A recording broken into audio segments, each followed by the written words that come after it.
L'arrivo imminente, fosse già giovedì, di 85 profughi di Lampedusa a Jesolo scalda gli animi, profughi che saranno ospitati nella sede della Croce Rossa Italiana, un trasferimento in terra veneta per cercare di dare un po' di respiro al centro di accoglienza lampedusano.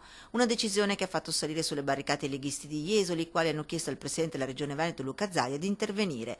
Il governatore non ne fa una questione di Lega, ma va oltre. Non è un problema di leghisti, io direi che il tema è un tema che compete direttamente al sindaco. Se io fossi sindaco direi di no. La risposta di Luca Zaia rimbalza a Cavallino Treporti alla conferenza Migrantes Triveneto, realtà del Triveneto appunto che si occupa di stranieri, scatenando un botta e risposta a distanza con il patriarca di Venezia, Monsignor Francesco Moraglia. Ci sono 85 persone che chiedono di essere accolte per vivere normalmente.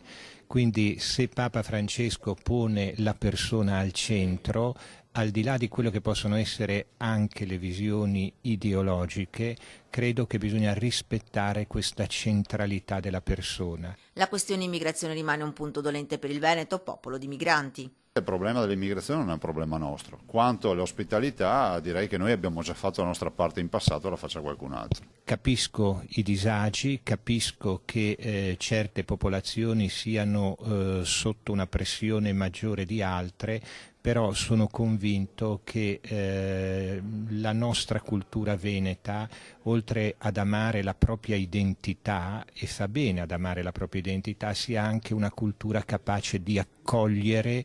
Unico punto in comune tra governatore e patriarca è la posizione nei confronti dell'Europa. Lavorare perché il Mediterraneo non sia solo presidiato dall'Europa, ma diventi anche una realtà di cui l'Europa si fa cura. Il tema dell'ospitalità è un tema che dovrebbe essere affrontato confrontandosi con l'Europa. L'Europa considera Lampedusa il confine dell'Italia, per noi invece è il confine dell'Europa.